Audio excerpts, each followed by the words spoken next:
30 Pacific. Hey everybody, it's Craig Reger here. I'm co-founder of Reger Coaching and Consulting based out of Portland, Oregon. And I could be not more excited, thrilled, pumped, fired up to have Mr. Michael Perna. Thanks for joining us today, Michael. Absolutely. Thanks for having me, Craig. I really appreciate it. This is a lot of fun.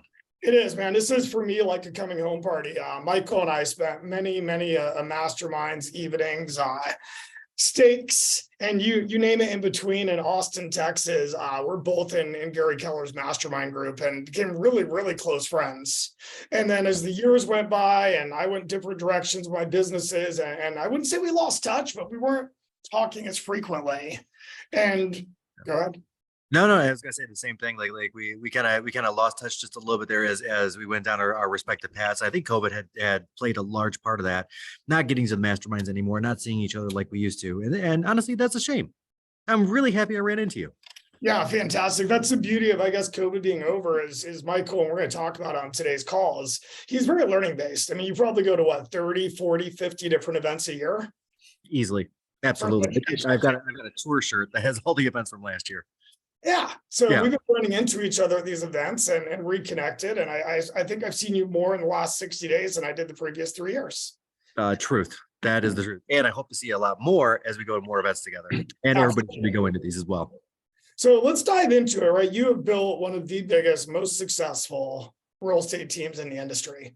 Like on a national level, like you're there, like, and I do the homework because our coaching company wants to know who's out there, who we're working with. And, you know, you are in the top list of, like, doesn't matter if you look at Wall Street Journal, Real Trends, EXP, KW used to be at, like, you're in that top tier. And I'm excited for you to share with our audience today, you know, how you do it. Like, how do you go from, not everybody wants to, but regardless, for those that want to or are curious about, like, how do you go from being a really successful real estate professional with a team to having a business that runs itself? So that's going to be today's topic. You ready to dive in and get started? Let's do it. I'm ready.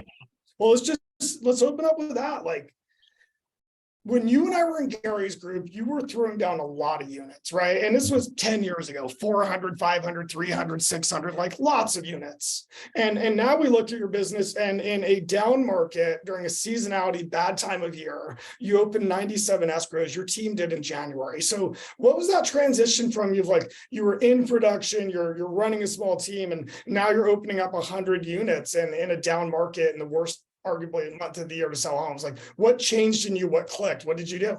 Sure. No, great question. And I'll say at 96 units, that was our team's #1 January in the history of ever. And we beat our second #1 January by 30 units, which I'm so proud of my guys. So proud of you guys.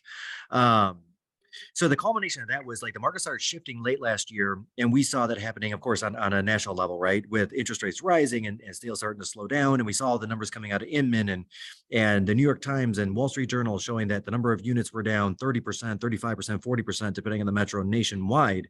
So we ended up doubling down on the prospecting. We started what was called Mayhem Mondays.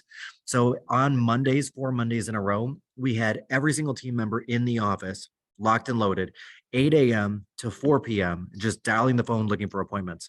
And there were 2 reasons for that. One, I wanted the immediate appointments, of course, because we need to punch through winter. We need to punch through December. We need to punch through January and now February.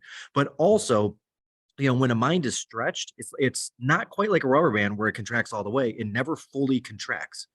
So now my guys know, hey, I can do 600 dials a day or 800 dials a day or even 500 dials in one day. So what I've seen their numbers go from on Tuesday, Wednesday, Thursday, Friday is my average agent was dialing the phone 30, 35 times. And now they're dialing the phone 55 to 65 times on average, because, like, to them, it's now easy. Like, they did this monstrous full day sprint. So now anything less than that sprint got a lot easier. Right. So there's that. Yeah, I mean, that set it up. And let's go back in time, though, a little further. Like, when did you decide to, like, scale and build this to the level it's at now? Yeah, so that's a great question. So kind of at the onset of COVID, I was a little uncertain as to what, I think we all were uncertain as to what the market was going to do. I mean, we saw a 30 some odd % drop in units just in that April from the March shutdown. At least here in Michigan, we were super shut down, and we couldn't do open houses. We couldn't show houses. We couldn't do or attend inspections. It was rough, right? And where my fear came in was twofold. One, I need to start growing the opportunities for my current team members. And I saw a competing broker who owns 14 offices, put a letter out on a Monday, the Monday after the lockdown started, and it basically said this: "Hey guys, we're in COVID. We have no idea how long the governor's going to have us locked down for. So at this point, I think your best bet is take it easy, take the month off, Wow. right? Take the month off. You know, don't worry about real estate. Spend some time with your families." And I think I read, I got one of my agents sent me the letter, and I looked at that. I'm like, this is the most tone deaf thing I've ever heard. Most of these agents out there, they can't take a month off. They can't. And there are ways to sell real estate virtually. And there are some good people in this market that were struggling. So we got on the phones, and not only were we prospecting for sellers and buyers, we started going after and just pounding down the doors of agents themselves, because there are a lot of people that they live check to check. You know, they're 2 commission checks away, which is horrible, from being bankrupt. Yeah. And as we start bringing these great people in, you know, business begets business. We started growing and scaling at a massive level, which has allowed us to do things like put some very specialized programs in for our agents. And we continue to do that. And you and I have talked about that, where we continue to specialize down our leadership roles. So right now, my leadership team, of course, I've got a director of sales, I've got a director of operations, I've got a director of training and coaching, but I have 6 other leaders below them with very specialized roles right now, which has again allowed us to continue to scale and also stay micro to the human, like on a very granular level, making sure that our individuals are achieving their goals. Awesome. And what that's done, I would imagine for you, Michael, is it's given you the ability to probably do several things. One is, like, I know your sister and it's your Mhm. niece or nephew live in Dubai, right? It's allowed you to Yep. like enjoy quality of life, Oh which my is gosh. really challenging. That was challenging. Like before COVID, we were at 20 or 25 agents. We had the boutique team that was very culture focused. We didn't want to be the big team, you know, because I had that limiting belief that big is bad and big is definitely not bad. So I would go to Dubai, and I would go to Abu Dhabi, and I would stay with them for 3 or 4 weeks because I was out of production. Thankfully, I could do that. However, I was on the phone till 3 or 4 in the morning, you know, helping agents with deals, doing coaching calls, all of those things, which meant I was pretty useless until 12 o'clock, 1 in the afternoon. And that's not a that's not much of a family visit. It just isn't. It Yeah. just isn't. Yeah, Yeah. you travel halfway around the world and you're still slinging real estate, putting out fires, smartest guy in the room. Yeah, I mean, how many times have I seen been with like real estate agents in Hawaii, and it's like they're literally spending their entire time on the phone, not with their family. So Yeah. it freed you up to be able to enjoy your family. But what I would imagine it also did is it gave you the ability to actually start focusing on the business, on the client experience, on the systems and culture of the company, and add to those because you were no longer tied up in the day-to-day activities. Am I right?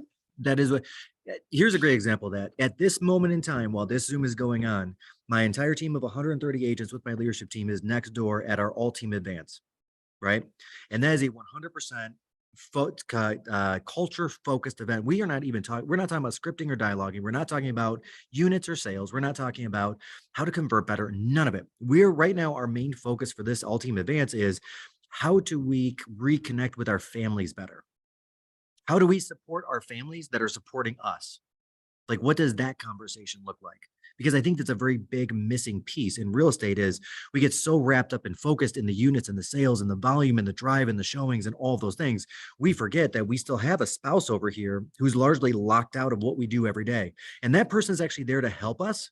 That person's there to support us. Now, how do we elicit their help? And how do we be open enough to ask for it? So that's been a very large focus of the day, which has been very powerful. And of course, it's Valentine's Day, so we gave each other Valentines, and Oh yeah. there were, yeah, I will say myself as well. Like I was very emotional. Like there were, Sadie was so good with this. She put all the envelopes on the wall. We got to rate each other little Valentines, right? And just to even hear the supportive voices of the people around us, because sometimes we feel that we're not doing as well as we should be. Maybe we're not as impactful on other lives as we should be, but even just to know on a small level, our own team members and how they feel about us or respect us, or how we contribute to their lives without even knowing it. There was barely a dry eye in the house. It was great. It was amazing. It was impactful.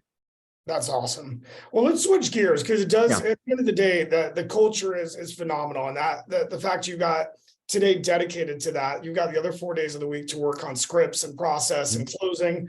But Yep. I join your company tomorrow. I'm a brand new agent, just got my real estate license yesterday. What kind of training? Like, how do you set up the training to hit the results from new launch to your seasoned agents? Walk us through that program.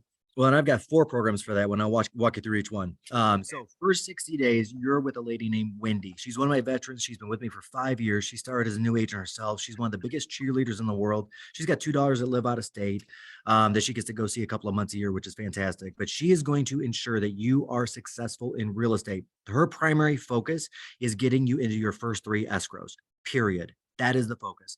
So Within we're 60 days, 3 escrows, period. we are Good. scripting and dialoguing, and we are razor focused on that one thing, because I know this.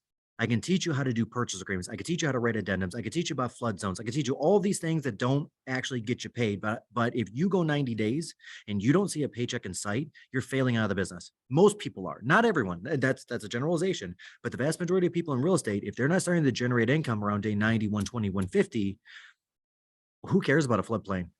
Who cares about an addendum that you're never going to write? It doesn't matter. So we focus on that. Our second level of help comes in what we call Hotline Bling, which for any Drake fans out there, that is 100% named after the Drake song. We have a 7-day-a-week, 8 a.m. to 8 p.m. manned hotline. It's just one phone number you can call or text within that 12-hour period. And there's a veteran that has done at least 200 units on the other end of that line that will help you write that purchase agreement. And in fact, they'll get on the phone with your client. They'll get on the phone with your co-op agent while you're there. So you're learning while you're doing. So we want to support you in the confidence of knowing that your first couple of deals at the minimum, you've got somebody to fall back on. So you've got a co-op agent that has done 1,000 units over their 25-year career. That's awesome. Guess what? I've got the veteran behind you, even if it's your first deal, that's going to contact that co-op agent and show you through doing it themselves how to negotiate a deal properly. Like there's the textbook, but then there's practical application. The practical application is a far superior training tool. Next up, we've got a conversion coach. So once you're out on day 60, you've got your couple of escrows going, you get into Jeff's world. And Jeff on my team is a conversion coach where he is still, and this is true if you're in the business a year, 10 years, I don't care. He's listening to your calls on a micro level and then immediately switching over to try to help you save or revive or get through. So like Craig, if you make a call and it's just not a good call, he's going to be on the other end of your phone because he listened to it and saying, hey man, you had talked to this seller in this way. I listened to the call. You missed some of their intonation and inflection. They actually were more asking about this. They gave you an objection, but the objection wasn't really the objection. You needed to dive deeper with 3 more questions. Why don't we get that person on the line together? And let's get back into getting into a listing appointment to get the listing, to get the home sold, to help that family move. Awesome. Right? Because we have objections, we have conditions. And sometimes, especially when we're newer, we forget that conditions and objections are very different. And a lot of newer agents think objections are conditions. Well, I don't want to move because the interest rates are high. Well, that's an objection we can overcome. But some agents stop dead there because they don't have the experience yet. Well, I can't move because I need to be in this district for 3 more years because my son has to go to this high school. That's a condition. Okay, that person's probably just not going to move, right? And a lot of these people don't have that experience, if that makes sense. 100%. So then that's level 3. Level 4, of course, is just the team itself. Like these guys, like if you look at our Slack channel and our GroupMe chats, every day, there are 20 or 30 questions in there. And there are 100 responses helping people out, up to and including, can somebody help me out with a showing? Can somebody cover an inspection? I've got a kid event going on that I need to go to. This is super important for my family. Can someone cover an inspection for me? And the answer is yes. Almost 100% of the time, there's somebody there. It's awesome. And the last part to me is just an abundance mindset. When Gary Keller used to teach us, Mike, it was like you don't have any problems until you have an abundance of leads. That is problem 1, is figure out how to have an abundance of leads. And your team, my team, and many other teams out there, we've solved that problem.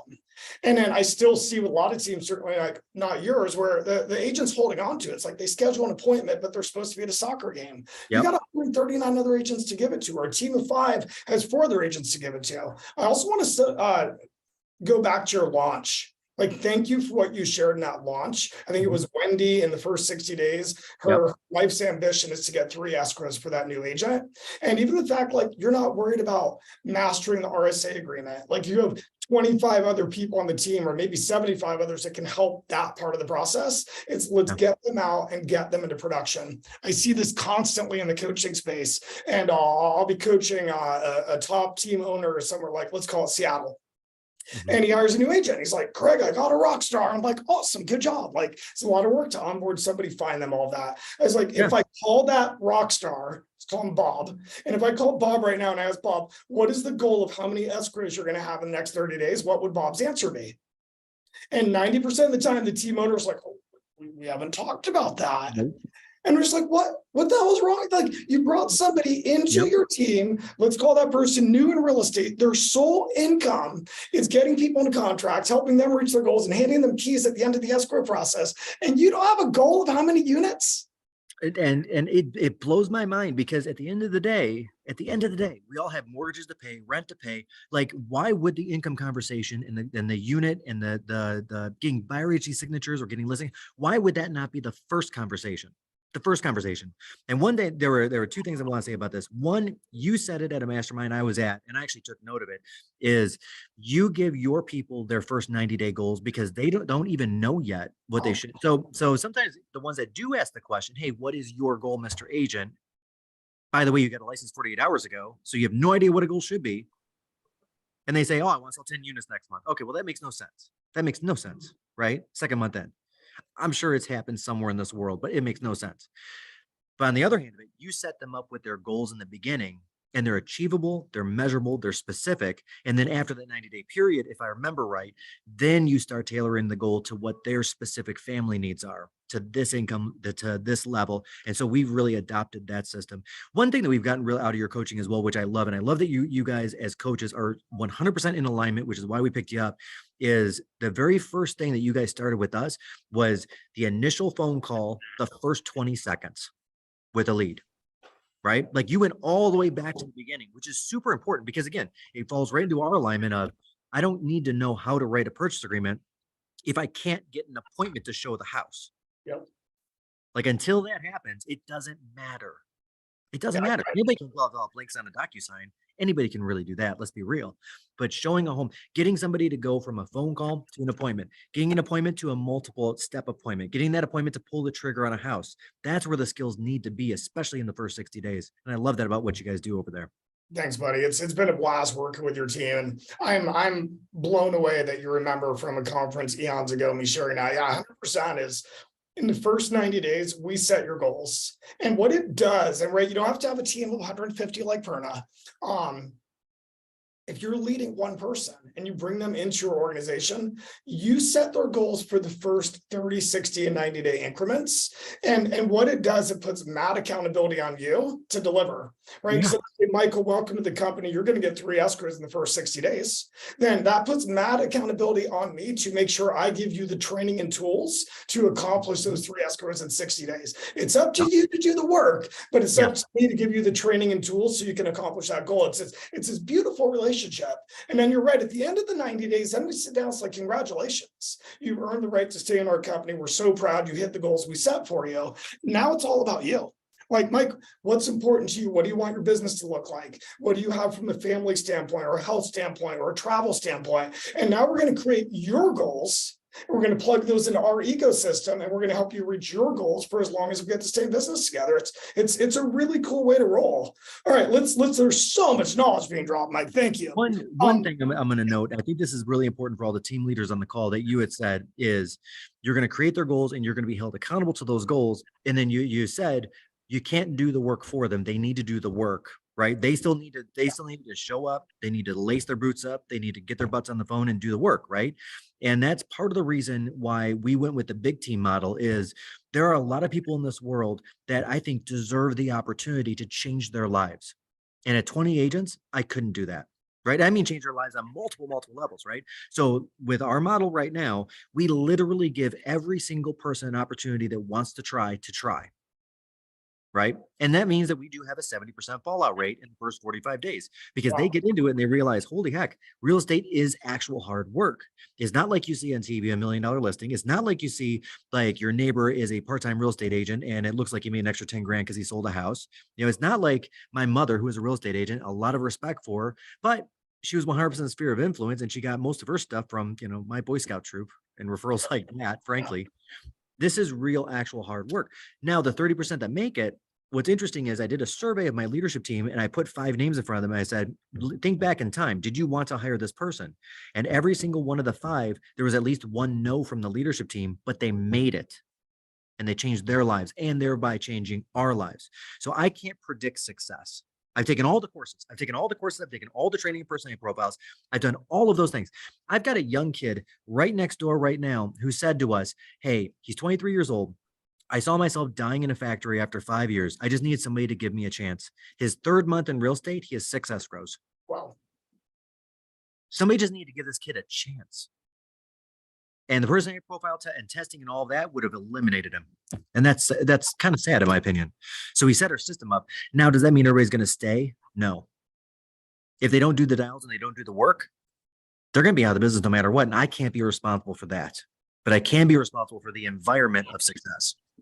So let's talk about that environment of success. So I join your team. Wendy is coaching me up, giving me the tools, the scripts, the call list, I'm sure, to get my 3 escrows in those first 60 days. Yep. How's that monitored, right? Every successful team that I talk to, work with, interview, personally coach, works with our greater company here, RCC, is they've got some system of accountability. Like a lead's got to actually go into CRM. That lead actually has to be followed up with, like, how do you guys manage that on a single agent can do this, or a team of 130 can do it? It all leads to success. What is your system for that? Managing the leads and making sure agents are doing the activities. No, great question. So for the first 60 days, we're going to give them 10 leads a day for the first 2 weeks. And every day they've got to call all 10 leads every day. So by the end of the week, they're doing 50 calls, right? By the end of week 2, they're doing 100 calls a day. In addition to that, we're going to give them 3 ISA appointments. That's it, just 3. One of those should convert into an escrow very quickly, right? And then she's going to, again, monitor that very closely. Okay, hey, John, you got an ISA appointment assigned to you. You've got to make the connect call right now. Hey, John, your appointment was on Monday night. I don't see the notes. How did it go? What happened? Talk to me about that. Hey, John, you got to do the follow-up call based on what you were saying. And so we help them with that case. We'll do the work for them. But in the beginning, I think actually, and I probably have this own limiting belief myself, is that when we call people too much or we follow up too much, we're a bother. But the reality is that's what people want. People want great service, right? And especially coming into real estate, a lot of people think if they call twice a week, it's too much. If they follow up with an active client who's looking to buy property, they'll call us when they want to see something. Nope. So we have to break that habit in the first 60 days. So Wendy is all over these guys on the micro level of the appointments themselves. Now, once they're out of boot camp, they can choose, and it's their choice, to stay on ISA appointments, which are just appointments booked on their calendar, whether they're buyers or listings. If they do the work, again, because you have to earn it, they have to do 500 dials or texts every 15 days inside the CRM. And we use Follow-Up Boss. They have to keep their lists clean. What does keep your list clean? This is a piece of gold. What does keep your list clean mean? Yep. So in Follow-Up Boss, you can set it up so you have multiple different lists for anybody that's a Follow-Up Boss user, right? So your hot guys that need to be called almost daily go into list A, your every week calls go into list B, and then your every 2-week calls, like your C buyers, go into list C, right? Every single day, it auto-populates who you need to call, and all you need to do is clear the list. You make the call, it leaves the list. You send the text, it leaves the list, whatever that next action is. So you have to have clean lists every 15 days or we pull you. So Mike, on our team, like, this is where the money is made or lost. What we're talking about right now. And on our team, we have the most basic system on the planet. Our administrative person, Bree, we call it the success team. It's the backbone of our company, by the way, the administrative team. We call them the nurses. Yes. Our agents are surgeons, and the nurses have the hardest job in the company because they've got to take care of our agents, and they also have to take care of our clients. They've got 2 different, they're serving. And our lead nurse, Bree, every single evening sends out an email to all of our agents, and it just simply has a smiley face like, cool, Michael Perna has a clean list. That's what the smiley face means. And the next day might be Bella, and it will show 22 in red. And all that 22 represents is that Bella had 22 activities to do today. Some point in the past, she picked, what's today's date? The 14th, it's Valentine's Day. Some point in the past, she picked the 14th was the day to follow up with these 22 people, and she didn't do it. We don't hit her with a stick. We don't yell at her. And it's sent to the entire company. And what we'll often get back, Michael, is a text or an email to the leadership team. It's like, hey, Craig, I sold 4 homes today. Cool. That is a good reason to not connect with those 22. And all they're saying is like, I had something today that pulled me off, and selling homes is a great thing. And tomorrow I'll catch back up. And this one simple exercise of a clean list, a little bit of accountability behind it, is frankly why we just consistently keep selling homes. Like, it is not that hard to talk to 10 people a day. No, It's just not. And if you do mathematically, the odds of you meeting somebody that buys a home tomorrow goes up exponentially. I mean, and think about this, guys. Like there are what 250 working days in a year. If you take out all the weekends and the holidays and all that, 10 people a day is 2,500 conversations. What's your goal? 40 deals, 30 deals? Do you think out of that 2,500 conversations, 30 people are going to buy and sell something? Absolutely. Absolutely. But that's all it needs to be, guys, is 10 conversations a day.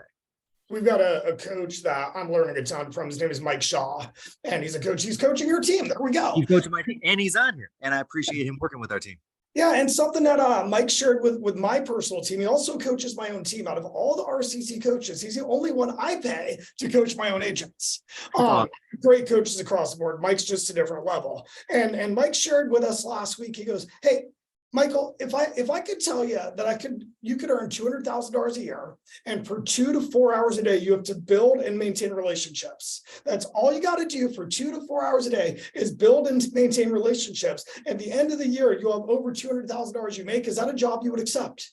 Yes, absolutely. That's our industry, ladies and gentlemen. That's the job. That's it. Build and maintain relationships for 2 to 4 hours a day, and you are going to have an absolute incredible income. Fantastic. Yeah. All right, we got a couple of minutes left, Mike. Where do you want to bring us home? Like, what do you think is holding people back from scaling? Earlier, you said big is bad, or what's on your brain? Like, let's do Mike Unplugged for the next 2 minutes. Okay. Number one, I think the number one limiting belief I see team leaders that I talk to that they have around scaling is just that they feel so responsible for these guys' success that every single person that leaves their organization, they feel like they have failed. And if you look back at, let's call it, for all the team leaders in the room, last 5 people that left the organization, take a real good actual look. And there might be a little bit of your DNA on maybe one of them, but I bet 4 of them you look at, and then you pull up their follow-up boss file or whatever CRM you're using. You're like, oh, they weren't doing the work anyway. We got to stop working. We got to stop worrying about them doing the work they're supposed to be doing that we're hiring them to do. Right? Yes, we worry about our systems and our procedures and our protocols and things like that. We want to have the best leads, and we want to have the best admin. We want to have the best ISA departments. Yes, that is our job. It's their job to show up and actually make the calls and do the work. That's number one. Number 2, I think we need to give more people chances. Simply put, we need to give more people chances that we might be on borderline on hiring. And number 3, when there's a tipping point, right? So there have been several tipping points in my business. One of them was at 85 million in sales, and this is just an area thing. One of them was at 150 million, and now there's another one here above 200 million, like 250 million, where every time I hit a milestone, it first got harder. So at 86 million, I was still in production. So I was listing 15 properties a month, and I was training, and I was coaching, and I was doing the things. At 150, I was no longer in production, but I was still training and coaching and doing the things. Now at 250, I'm not doing any of that. So as the bigger you get, the actual easier and less stressful and less physical work it becomes, right? Like if you look at like corporate America, very simply corporate America, right? When you get hired in and you start anywhere, you are paid in direct proportion to the amount of minutes you put into the job. As you climb the ladder, it's no longer about the minutes, it's about the solutions. And that's a very key difference. Like there's some very big CEOs out there, like General Motors has Mary Barra, right? She was quoted as saying that she works about 15 hours a week. She makes $100 million a year. It's a very effective 15 hours a week. That's it. She provides 4 or 5 key solutions and then acts on those solutions to cause General Motors to have the best 10-year run they've ever had. Right. Well, Mike, that's how you set up, right? The 4 different quadrants of your onboarding through the training. I think it was quadrant 3 is conversion coaching with Jeff. And I know Jeff, the guy's a superstar. Yeah. Okay, you can make your $10 or $500, whatever it is. And if your conversion is not up to par, you're going to keep working harder and harder to get that one sale. On the flip side, if we can help you with conversion, help you listen, help you dig deeper, all the things you shared 15 minutes ago, guess what? Less dials will result in the same amount of appointments. Now let's sharpen up what you do at the appointments. And by the way, we should work with everybody. The beauty of what you're laying out is there's a group of people we're going to meet. It's like, you know what? Your motivation doesn't match our current market. You're amazing. And I'm going to keep you apprised of what's happening in the market, but I'm not going to put you in my car because I That's want right. to keep you motivated. And so Right. you're right, like in our business and what you set up, sorry, my brain is just spinning. You've given me so much info. What you've set up on a very scalable, big company, anybody on this call can do. 100%. One of them can 100%. be like, okay, I'm going to practice my own conversion. I'm going to set a goal to get my first 3 escrows in 60 days. I'm going to make a commitment to reach out to 10 people a day. Like that's where it starts. And from there is as broad as you want to take it, you can scale in any direction. Well, and I'm going to add just 2 last quick points to end this thing. I can't have a Jeff unless I have 90 agents. Simply put, I need 90 agents to afford that income. Right. And then number 2, if I don't have the 90 agents to support the income to be able to promote Jeff, eventually Jeff will leave for other opportunity, because if I can't provide additional opportunity, he will leave, and he should. Any team member that can't grow where they're at should leave their organization. 100%. If you don't create opportunity for talent, they're going to leave you to find it every single time. For sure. It's happened to me a million times until I decided one day to not allow it to happen again. Buddy, I think you and I could keep this conversation going for 10 hours. I want to thank you. You are amazing. So much great info. Michael, you were kind enough to share, what is it called, Bella? What we got from Sadie? Oh, the 8-point buyer plan. Yeah, we got Michael Perna's 8-point buyer. What's an 8-point buyer? What? 8-point buyer plan. It's what we use to get our buyer clients signed. It's our presentation. Guys, take it. Use it. These guys have it. Sign up to get it. Rebrand it to yourself. Do whatever you want with it. Yeah, we're going to have that as a download on our website next couple of days. We'll email all of you that registered, letting you know how to find it. And it's cool. Like this is what the Perna team uses at the Kitchen Island to get commitment from that client at the first showing. Plug for myself. I do own a coaching company. We're really good at what we do. Teams like Michael Perna, top teams in the country. Like I think right now on our roster, Mike, we've got 11 of the top 50 teams in the country currently in our program. And you're of course one of those. So we do our classic one-on-one coaching. If you want to know more, it's no pressure. Scan that QR code. We also do a lot of conversion coaching. We're working with Sync. We're working with OpCity. We're working with Zillow. Who else are we working with? OJ, like a bunch of them. And these companies that are creating leads are coming to RCC saying, hey, can you work with our clients to help them convert at a higher level? So if you're interested in that, scan the QR code on the left. Michael, you've got 140 people in the room right next to you, and you took 30 minutes out of your day to share with all of us. I just can't thank you enough, brother. Thank you. No, thank you, Craig. I appreciate it. I appreciate the opportunity, and you guys have me on. And I saw that in the chat, guys, that 8-point plan is going to be on Craig Reger's the coaching site. Go grab it and download it. It's worth it. It's a great marketing piece. Yeah, we'll have an email to all of you showing telling you where to find it by tomorrow. Cool. Thank you. All right, Michael, I appreciate you. Love you, buddy. Thanks so much. Everybody have a great day. Take care, everybody.